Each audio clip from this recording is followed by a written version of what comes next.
Mr. Sterling threw my suitcase onto a Chicago street and said I no longer existed. The next morning, his bank accounts froze, his phone lit up with my picture, and one word appeared under my face. Owner. He did it in front of everyone. Outside the Langham Hotel in downtown Chicago, under cold silver rain and flashing valet lights, Victor Sterling stood beside his black executive car like he owned the entire city. In many ways, people believed he did. Sterling Capital had offices on Wall Street, private banking partners in New York, and enough power to make CEOs answer his calls before the second ring.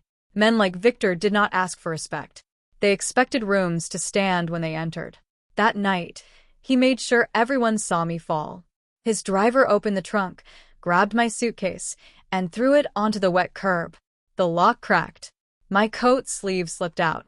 A small black envelope fell halfway from the side pocket before I pushed it back in with one trembling hand.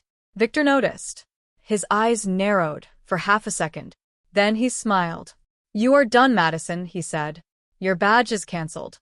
Your room is canceled. Your name is removed from every Sterling record by morning."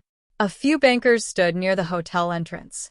A woman from his legal team looked down at her phone. Nobody helped me. Victor stepped closer and lowered his voice.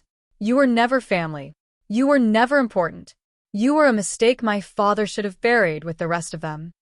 Then he took my company phone from my hand and dropped it into his coat pocket.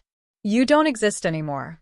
If someone erased your name in front of the world, would you fight right there, or would you wait until the truth had a bigger stage?"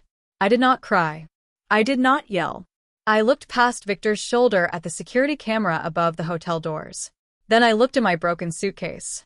And for one tiny second, I almost smiled. Victor missed it. Arrogant men usually do. He got into his car and left me standing in the rain, convinced he had ended my life with one cruel sentence. But what Victor did not know was that I had spent 3 years waiting for him to say those exact words in front of witnesses. At 11:48 that night, I checked into a small hotel near the river under my middle name. My hands were cold, my dress was wet, and my suitcase would not close. I sat on the floor and pulled out the black envelope. On the front were 3 faded initials. YHS. I did not open it. Not yet. Instead, I made one call. "Did he do it publicly?" a woman asked. "Yes," I said. "Did he remove your access?" "Yes." "Did he deny your identity?" I looked at the rain sliding down the window. "Yes." There was a pause. Then the woman said, "Then the clause is active." The next morning, Victor Sterling woke up in his Manhattan penthouse thinking I was stranded in Chicago. At 7:03 a.m., his private card declined at breakfast. At 7:19 a.m., a $40 million wire transfer from Sterling Capital failed. At 7:42 a.m., his executive banking access was suspended. At 8:17 a.m., his phone locked itself and displayed a Northbridge Trust Bank verification screen. Then my photograph appeared. My legal name appeared beneath it. Madison Eleanor Hale. And under that, one word. Owner. Victor called his banker first. No answer. Then his CFO. No answer. Then his attorney, Patricia Monroe, who had ignored me for 2 years inside boardrooms where I was spoken over, dismissed, and introduced as administrative support. This time, Patricia answered. "What is this?" Victor shouted. Patricia's voice was calm. "It is not a hack." "Then fix it." "I cannot. I own Sterling Capital." "No," Patricia said. "You managed it." By 9 a.m., Sterling Capital's Wall Street headquarters had become a glass tower full of panic. Executives rushed through hallways. Assistants whispered behind monitors. Bankers from Northbridge arrived with sealed folders. Every screen inside the boardroom showed the same emergency compliance notice. Voting authority under the Sterling Family Trust had transferred, pending legal verification. Victor burst into the room with his tie loose and his face pale. "This is fraud," he said. "Madison Hale is nobody." That was his second mistake. The room went silent because Patricia was already standing at the head of the table with the black envelope in her hand. The same envelope he had almost noticed in Chicago. She turned to the board and said, Mr. Sterling's public denial of Ms. Hale's legal identity activated Section 9 of the Eleanor Hale Sterling Trust. Victor froze. For the first time, he heard the name he had tried to bury spoken out loud in his own boardroom. Eleanor Hale Sterling. My grandmother. The woman Victor's family had erased from every polished company history. They called Edward Sterling the founder. They named buildings after him, gave speeches about him, printed his face in anniversary books. But the first office lease had been paid with Eleanor's inheritance. The first investment account had been opened with Eleanor's signature. The land used as collateral had belonged to Eleanor's family.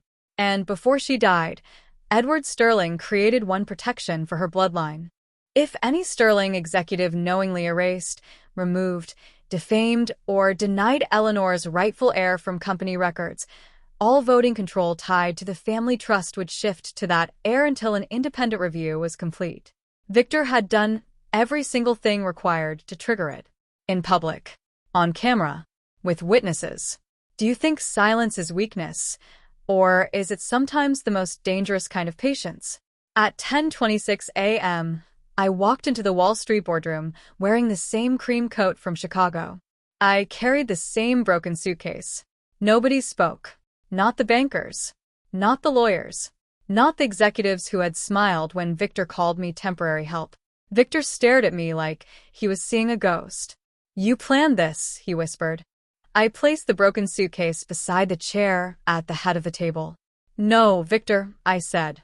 Your grandfather planned this. I only waited for you to become the man he was afraid your family would create. Patricia opened the original trust document.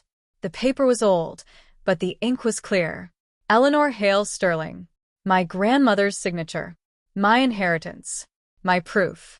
Victor pointed at me. She stole my company. I looked at the board, then back at him. You lost it the moment you threw the real owner into the street. His phone buzzed again. So did every phone around the table. A formal notice had gone out to every senior banking partner, board member, investor, and trust officer connected to Sterling Capital. My picture. My name. One word. Owner. Victor slowly sat down. Not because I had shouted. Not because I had threatened him. Because the truth had entered the room, and truth does not need permission to take its seat. By the end of the week, Victor's authority was suspended. His accounts remained locked during the investigation. His name was removed from temporary control of the trust.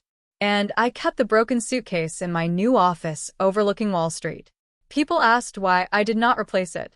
I told them because it reminded me of the night Victor thought he had thrown me away. He had not thrown me away. He had thrown me directly into my inheritance. Moral: never confuse a quiet person with a defeated person. Some people do not react because they are weak. They stay silent because they are protecting the proof, waiting for the right moment, and trusting that truth will hit harder than anger ever could. If Madison's silent comeback gave you chills, like this story, comment owner, and subscribe for more powerful legal revenge stories where calm people win without breaking the law.